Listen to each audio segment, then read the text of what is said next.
your recovery and your rest is just as important as the work. How you doing, guys? We're here at Crown's Gym and it's only our first week and we're so lucky to be joined by George Groves. George, thanks for coming, buddy. No worries, no worries. Lovely gym you got here. It's great to be here. Thanks, Chief. We're trying to do something just a little bit different here at the facility, and having people like yourself come in, you've had such experience in the industry and know what works and what doesn't work. It's nice to get your opinion of it. So I was saying to you earlier on when you came in about the recovery services we have here, so the cold plunge, the sauna and the red light therapy. You know, if you're a young fighter now, or any of your young fighters, do you think that that type of therapy, that stuff would work for them, for recovery, for helping them become better fighters, moving forward in their careers? No, absolutely. I mean, it's recovery, but also there's an element of toughness involved in it as well. If you're going to do a cold plunge or a sauna, you know, they seem like luxury until you get in them, and you get in that cold plunge, you're like, oh wow. But yeah, you know, and I'm getting to that age where the body don't recover quite as quick as it did when I was 21, 22. So if I do you know, a hard week, you know, a couple of hard sessions throughout the week, you're like, oh, should have jumped in the cold plunge. Should have braved up and done it. So yeah, if you've got those facilities, then it's incredible because you know they are neglected. It's more so, as we spoke earlier. It's giving people the information. It's there, but use it. You know, and when to use it and how to use it, rather than just oh yeah, my gym's got a cold plunge. Great. How many times used it? Never. That's it as well. We were talking to the guys who helped us install it, and we've done a lot of research on it. Whereas I've used cold plunges in other gyms before, but normally they don't tell you, oh, you should be using it on this day, or if you're doing weight training one day, you shouldn't be using it on that day, or what temperature works for athletes. So we tried to kind of get all the information we could to make sure that we can pass that on to anyone who uses the club here. So even if they're not in the club here and they use a cold plunge somewhere else, they understand how to use it. Because you're right, education is so important with things. So for you with the cold plunge, do you like to push yourself and test yourself with it? I don't know if that is pushing yourself. I mean, I've used them sporadically throughout career when I was boxing. I wouldn't get in there for a long duration of time. What I was told was like, you get in, you shock the system. It might be 30 seconds to a minute. You jump out, and then just getting that rush of blood, you know, pump around the body is what's going to clear up the inflammation and all the lactic acid and everything else. So. Yeah, you know, but there was times I remember boxing for England when the first time we was introduced to them, and you want to show no weakness, so we jump in the ice bath and just be like, oh, this is fine, it's not even cold, and just try and last 3 or 4 minutes. But I follow your advice that, you know, if there's a particular routine that you'd say works best. Yeah, well, they say with cold plunges in general that 8 degrees is the best level for athletes, because if it goes any lower, it can be actually more detrimental to athletes' ability to recover and the muscle fatigue as well. But the funny thing is, because obviously your career, you've had a very storied career. You've worked with a lot of people, trained with a lot of people, and you fought some of the greatest people in history in your division. But also the mental games that you played with people. You know, again with the Rubik's Cube and stuff like that. Maybe the next level is doing a Rubik's Cube in the cold plunge. I mean, trying to remember your algorithms. Trying to even focus on the Rubik's Cube. Make sure you get the colours the right way around. Might be a challenge. When was the last time that you played around with the Rubik's Cube? I don't know. I need to get back on it. It's been a good few years.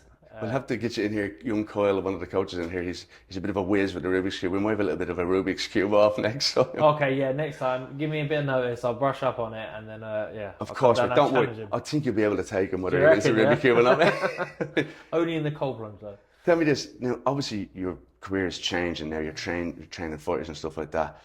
For you, with young fighters and stuff like that, when you're looking for a facility to train at, does it matter to you what the facility has, or do you train them in a specific facility at the moment yourself? Yeah, no, it certainly has to have the right, equipment for you to get whatever you need to get done.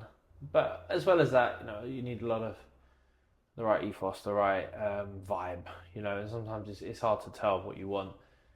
Sometimes you do want something that's,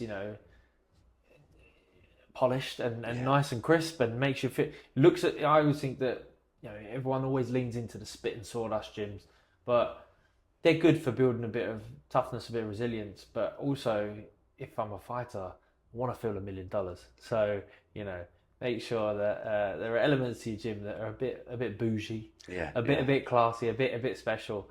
And if you can manage to figure out something that no one else has got because they haven't quite caught up yet, that makes you feel good too. So yeah, it's a hard nut to crack when it comes to a gym, because ultimately you want to get the best out of individuals, but individuals are different. You don't know. Yeah, you have to get to know people to know what they want. So yeah, and the same with fighters. You know, some fighters are wired different to others.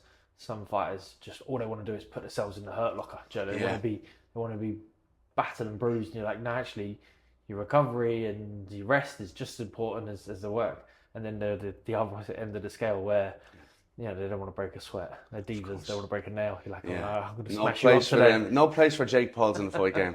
But that's the thing is, you're right. Every environment serves a different purpose. And it is important to be in those battlegrounds where you've got those young up-and-comers and it's a bit raw and it's a bit, everyone's going to be tested, not just physically, but psychologically as well. You know, what we try to do here, hopefully, is that we can have a place where we can have good young fighters come in, but then they have the recovery side as well. And don't worry, our facility's going to get nice and beaten up over the next few months anyway, so it won't have that nice new look all the time.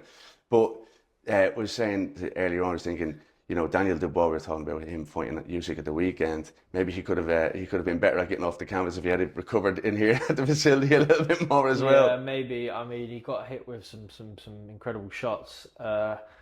He didn't seem like he was fully switched on. Like just even you only can surmise, and maybe even Daniel doesn't know, but the difference between the look on his face for the ring walk for Anthony Joshua to the ring walk for Alexander Usyk, obviously different fights, different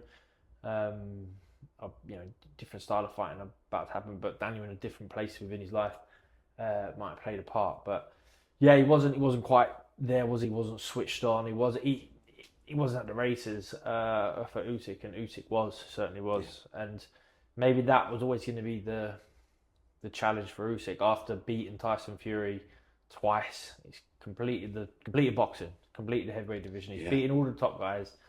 Now he's coming again, fighting someone he's already beat, but he's going to have to be switched on, show up, and perform. You can't take nothing for granted in boxing, otherwise you pay the ultimate price. But he did, and he was on it, Usyk, and wouldn't surprise me if Daniel Dubois needed a nice bath after. Yeah, that's it. He's always welcome here. He is. Yeah, but it is. Look, let's be real. Boxing is one of the most unforgiving sports. It's not even a sport. It's a vocation. It's a choice of life.